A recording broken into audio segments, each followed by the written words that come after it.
One of the things that we know about life is that it is always changing. Sometimes you're up, sometimes you're down. Sometimes you're happy, and sometimes you're sad. Now that's that thing called life. And when we begin to understand and know that, accepting that reality, that we will never ever have things just on an even keel all the time, that you're going to have some ups and you're going to have some downs. But during those down moments, that's where the growth takes place. That's where the work is. Anybody can feel good when they have their health, their bills are paid, they have happy relationships, the children are acting normal, business is successful. Anybody could be positive then. Anybody can have faith under those kinds of circumstances. See, but the real challenge of growth, mentally, emotionally, and spiritually, comes when you get knocked down. Adversity introduces a man to himself or a woman. How you handle it, that's where the growth takes place.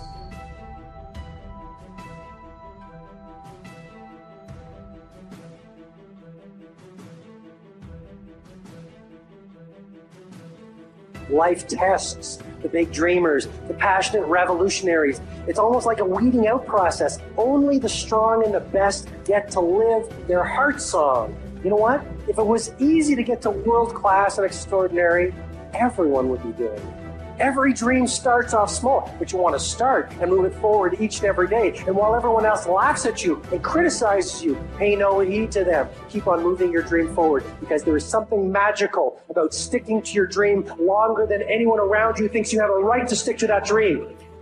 Do the interior work required to get to a level where the negative opinions and the chattering voices of the cynics do not knock you off your ambition. They do not knock you off your game. You have to be so strong in your own skin that when people dismiss your ideas or they don't understand it or they laugh at you, you simply keep on going.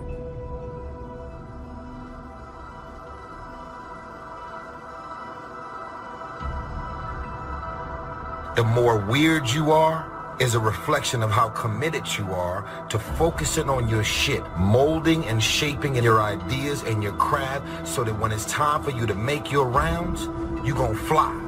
Stop running around here trying to live up to the hype, homie. I'm just keeping it real, man. If that's what it is, you owe it to yourself to start strategically working to change directions. Most people will resist change. Most people will fight change as if change would be worse than what they're experiencing. It's not what happens that determines your life future. It's what you do about what happens. All of us are in like a little sailboat. And it's not the blowing of the wind that determines your destination, it's the set of the sail. If all you do is stay in little-minded, mud puddles of small thinking, you'll never grow any bigger. And some of you, it's time to get out of the mud puddle and get into a lake. And some of you need to get out of the lake and get into the ocean and let God release your potential. See, here's what's amazing. At any point in your life, you can just decide to write a new script. You could decide to become a whole new character. See, the leading character in the story of your life is you. And guess what? You and God control the script. You can simply decide to be a new character. I'm strong now. I'm beautiful now. I'm handsome now. I'm bold now. I'm funny now. I'm smart now. Opportunity mixed with difficulty. Now, sometimes there seems to be more opportunity than difficulty, and then sometimes there seems to be more difficulty than opportunity, but the mix isn't going to change. This word is hard on the narrow road. Does not mean that it's impossible, but it strictly means that it is beset with difficulties. You will be pressed on that road. And in order for you to say yes to some things, you got to say no to a lot of other things. After expansion comes recession. But after recession comes expansion. Not to think so, see, is naive. And once you've got just a little of this stuff settled, then you know exactly what to do. You know exactly what to anticipate, so you can be ready. What you focus on, what you concentrate on, once your eyes are fixed on that, it begins to energize you and you begin to see the possibility of making it happen. What's your target? What's your goal? Whatever it is, focus. Trust me, the energy will come. I don't have time to play petty games to try to convince you that I'm okay. Life is too short to try to have peace with people that don't want to have peace with you. Some of your relatives, you love them, but you have to love them from a distance. Don't frustrate yourself trying to make things happen that they don't want to happen. In other words, there were behaviors and thoughts you've had in the past that were needed to produce the results you currently have. But you need to stop what's no longer needed.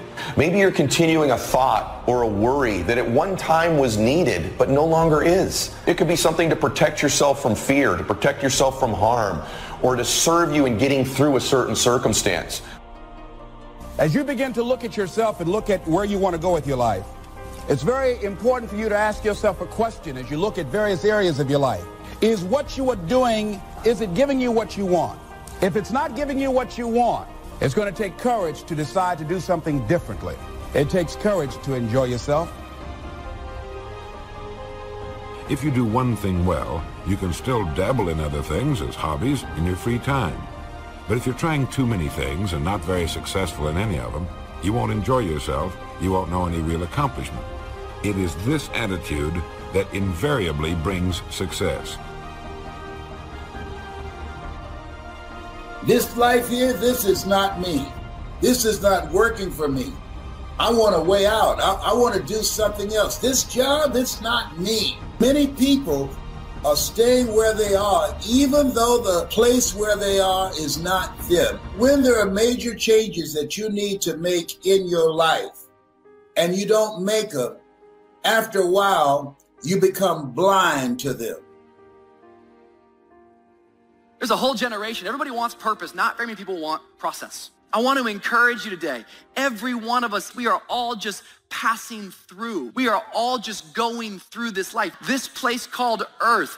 I love my life. I'm grateful for life, but I understand this is temporary. I'm living for an eternal perspective. This life is temporary. I want to live my life on mission.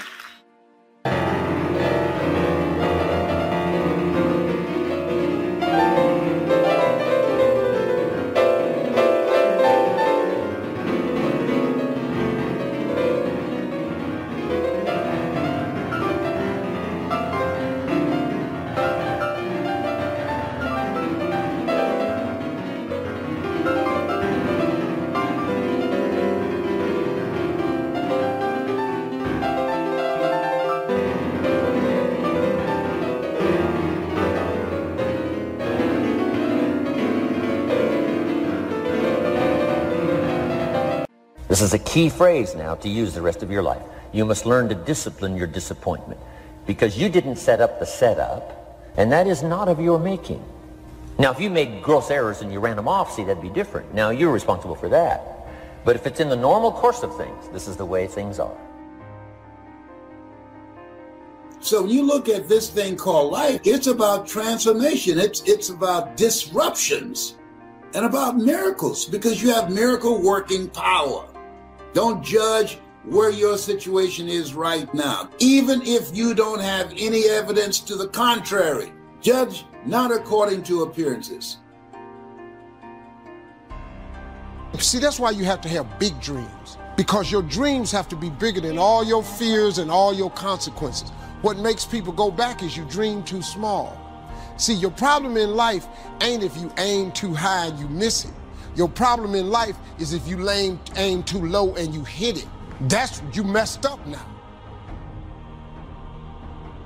You've got to develop this might be the day attitude, all right? This might be the day. Well, why do you keep coming back? Why do you keep acting so strong? Well, because this might be the day.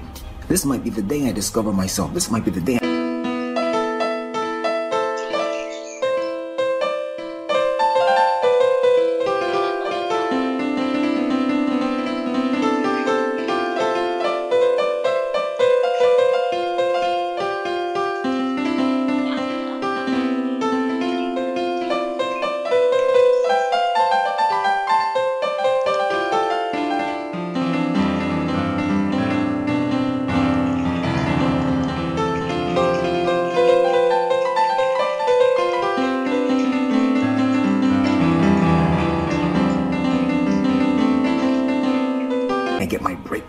this might be the day I fall in love. Right? This might be the day. That's the kind of attitude you've got to have when it comes to looking at what it is that you want. This might be the day. If you're not eating or mowing your lawn or thinking or working or living better today than you were a year ago, you've got yourself a little problem. Maybe you're hanging on when you should be letting go. See, many things we don't do because of the fact we want people to like us. There's some necessary losses in life. When you decide acting in your best interest, you're going to lose some friends. Everybody's not going to approve of you. There's some people that won't like you. Who do you think you are? You're arrogant. What do you think you can do? You're selfish. Thanks, I got that. Poor thinking habits keeps most people poor. Not poor working habits. Most people work hard, but they don't think hard. The mind is like a factory, a mental factory. And whatever you think about all day long pours ingredients into this mental factory. And that's what builds the economic, social, financial fabric of your life. As you think, so you become.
If you keep doing what you've been doing, you're going to keep getting what you've been getting. So if you're at a place in your life and you ain't happy with it, you have to change some things. But you have to make a conscientious decision that you're going to change. And it's not dependent on anybody else. It don't matter what your mama think. It don't matter what your coworkers think. It don't matter what your siblings think. It don't matter. This decision is yours and yours alone. People want to know how to stop the laziness, and they want to know how to stop the procrastination. They have some idea in their head, some kind of a vision of what they want to do, but they don't know where to start. They don't know where to start it, you know? They don't know where to start.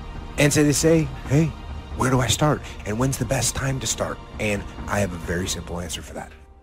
Here and now. We find ourselves announcing our standards to our relatives, our friends, our associates. We shout our beliefs and condemn those who believe any differently, but then we don't walk the talk. We end up acting in a way far different from the sky.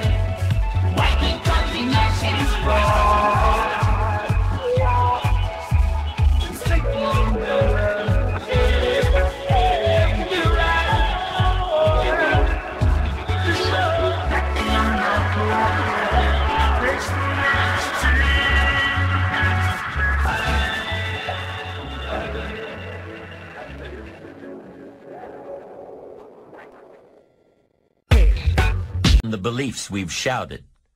This is inconsistent. This leads to a loss of credibility among those who watch us.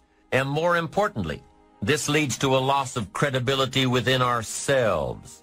The only thing worse than one who is inconsistent in applying their self-imposed disciplines is one who has never considered the need or the value of discipline at all.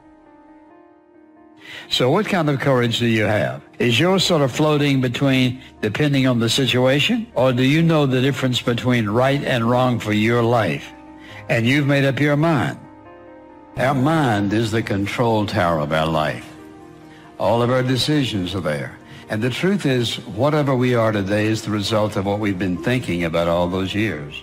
As a man thinketh in his heart, so is he. So if you don't like what's going on around you, maybe you should ask yourself the question, what am I thinking about? What do I think about myself? What do I think about other people?